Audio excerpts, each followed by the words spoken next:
नमस्कार, जय हिंद। मैं हूं आयुष और आप देख रहे हैं भारत तक का खास शो मित्र देश।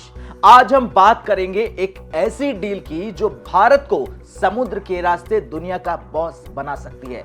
जी हां, कल्पना कीजिए, नीला समंदर, विशाल जहाज, और वो जहाज बन रहे हैं भारत के अपने कोचिन में। जी हां, फ्रांस की दिग्गज शिपिंग कंपनी CMA CGM ने कोचिन शिपयार्ड लिमिटेड के साथ 6 अत्याधुनिक कंटेनर जहाज बनाने का करार किया है, यानी कि डील करी है। और ये जहाज कोई साधारण जहाज नहीं है, ये LNG से चलने वाले पर्यावरण के दोस्त हैं। ये डील शिपिंग सेक्टर में भारत की सबसे बड़ी जीत है और इससे हिंदुस्तान बड़े जलपोतों के निर्माण का ग्लोबल सेंटर बनने जा रहा है। तो आज की स्टोरी फ्रांस से है, लेकिन जड़ें भारत की मिट्टी में है। चलिए स्टेप बाय स्टेप जानते हैं पूरी खबर। दरअसल हर बड़ी कहानी की शुरुआत होती है, लेकिन ये वाली तो PM मोदी की फ्रांस यात्रा से शुरू हुई। याद कीजिए, 12 फरवरी 2025 को प्रधानमंत्री नरेंद्र मोदी फ्रांस पहुंचे। वहां उन्होंने CMA CGM के हेडक्वार्टर का दौरा किया। अब CMA CGM क्या है? दुनिया की तीसरी सबसे बड़ी शिपिंग कंपनी जो 160 देशों में ऑपरेट करती है, 580 जहाजों का फ्लीट है और सालाना करोड़ों कंटेनर मूव करती है। PM मोदी ने वहां की कंपनी के CEO से मुलाकात की और बात हुई भारत में जहाज बनाने की। अब कंपनी ने इंटरेस्ट दिखाया कि वो भारत में जहाज बनवाएंगे और उन्हें इंडियन फ्लैग के तहत रजिस्टर करवाएंगे। अब जानिए क्यों? क्योंकि भारत आत्मनिर्भर भारत और मेक इन इंडिया पर जोर दे रहा है। शिपिंग सेक्टर में भारत का शेयर अभी छोटा है। दुनिया की शिप बिल्डिंग का 90% चीन, कोरिया और जापान के पास है, लेकिन PM मोदी का विजन है मैरीटाइम इंडिया विजन 2047, जहां भारत को ग्लोबल मैरीटाइम पावर बनना है।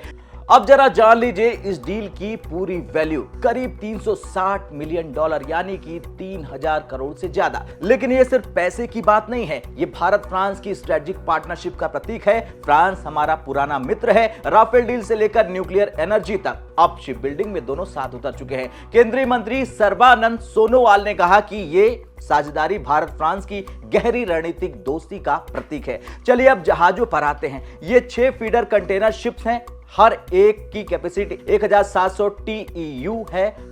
अब TEU क्या है ये पूछेंगे तो TEU आसान भाषा में समझिए, एक स्टैंडर्ड कंटेनर की यूनिट है, यानी हर जहाज 1700 कंटेनर कैरी कर सकता है। ये फीडर शिप हैं, मतलब छोटे रूट्स पर काम करेंगे, बड़े पोर्ट से छोटे पोर्ट्स तक माल ट्रांसपोर्ट करेंगे। खास बात क्या है? खास बात यह है कि ये LNG से चलेंगे। पारंपरिक डीजल या फिर फ्यूल ऑयल की जगह LNG का इस्तेमाल होगा, जो कम प्रदूषण करता है। CO2 एमिशन 20 से 30% कम, NOx और SOx लगभग 0, और ये लो कार्बन फ्यूल रेडी है। मतलब फ्यूचर में बायो LNG या फिर ई फ्यूल पर अपग्रेड आसानी से हो सकता है। अब CMA और CGM का गोल है 2050 तक नेट जीरो कार्बन, और ये जहाज उसी स्ट्रेटजी का हिस्सा है। अब ये कहां बनेंगे? कोची के कोचिन शिपयार्ड में।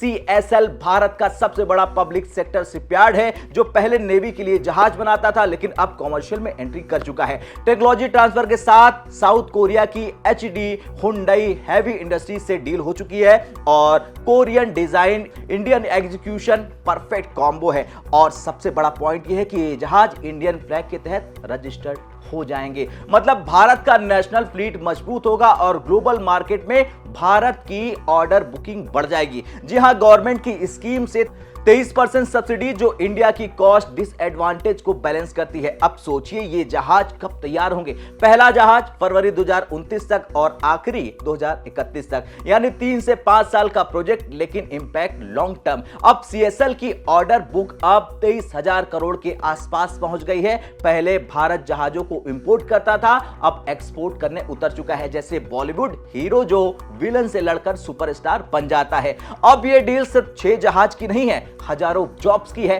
फैक्ट्रियों की है। CSL में जहाज बनने से डायरेक्ट 2 से 3 हजार जॉब्स क्रिएट हो जाएंगे और डायरेक्ट लाखों लोग रोजगार पाएंगे। स्टील, इलेक्ट्रॉनिक्स, इंजीनियर, सब सेक्टर बूस्ट हो जाएंगे। यही वजह है कि मंत्री सोनोवाल ने कहा कि यह प्रोजेक्ट कुशल रोजगार के हजारों अवसर पैदा करेगी। उन्होंने 1000 इंडियन सी फेयर्स रिक्रूट किए हैं और साल 2026 तक 1500 और करेंगे। अब सी फेयर्स मतलब जहाज चलाने वाला क्रू। इंडिया में 17,000 लोग CMA CGM के साथ काम करते हैं, 19 वीकली सर्विसेज। वे मुंबई के पास नावा सेवा टर्मिनल और मुंद्रा पोर्ट में स्टेक होल्डर है और बड़ा ऐलान यह है कि इंडिया में R&D हब लॉन्च होगा।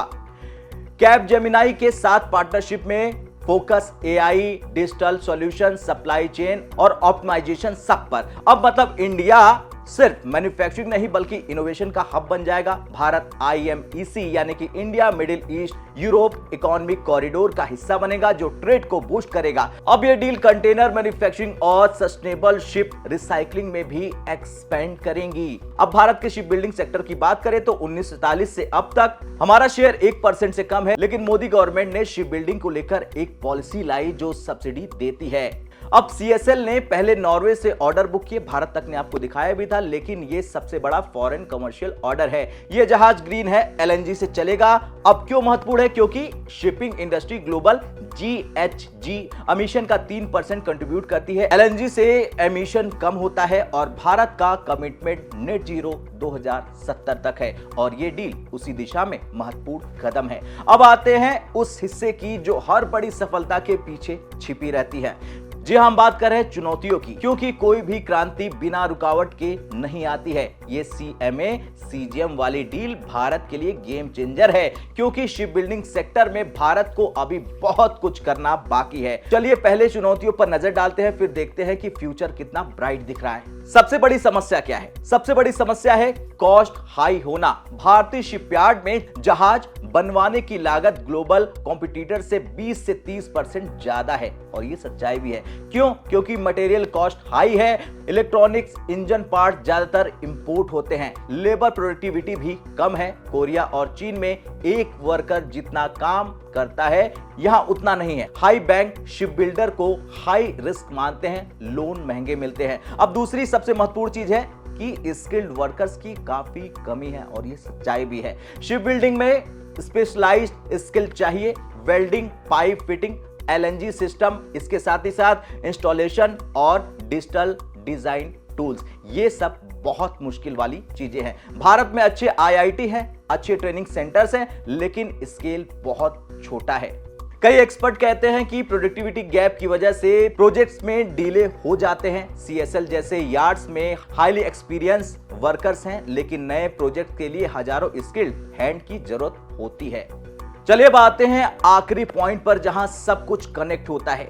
ये CMA CGM CSL डील कोई छोटी खबर नहीं है, ये भारत की समुद्री ताकत बनने की शुरुआत है। 6 LNG जहाज, इंडियन फ्लैग, टेक्नोलॉजी ट्रांसफर और हजारों जॉब्स, ग्रीन फ्यूचर के साथ सब कुछ एक साथ भारत को मिलेगा। यह दिखा क्या रहा है? यह दिखाता है कि मेक इन इंडिया और आत्मनिर्भर भारत सिर्फ स्लोगन नहीं है, सिर्फ नारा नहीं है, बल्कि रियलिटी बन चुकी है। पीएम मोदी की फ्रांस विजिट से शुरू हुई ये कहानी अब नई दिल्ली में साइन होकर पूरी हो चुकी है। फ्रांस जैसा मित्र देश जो इंडो पैसिफिक में भारत के साथ हमेशा खड़ा था, अब भारत पर भरोसा कर रहा है। फ्यूचर ब्राइट है दोनों देशों का। मैरीटाइम अमृतकाल विजन 2047 के तहत भारत 2047 तक ग्लोबल मैरीटाइम पावर बन जाएगा। बड़े जहाज कोची में बनेंगे, माल ट्रांसपोर्ट होगा, इंडियन फ्लीट से एमिशन कम होंगे, इकोनॉमी बूस्ट होगी। ये डील सिर्फ जहाजों की डील नहीं बल्कि सपनों की है। अब अंत में मेरा आपसे सवाल है, आपका क्या कहना है? क्या फ्रांस रूस की तरह भारत से पक्की यारी इसी तरह निभा पाएगा? हाँ या ना में कमेंट कर अपनी राय जरूर दें।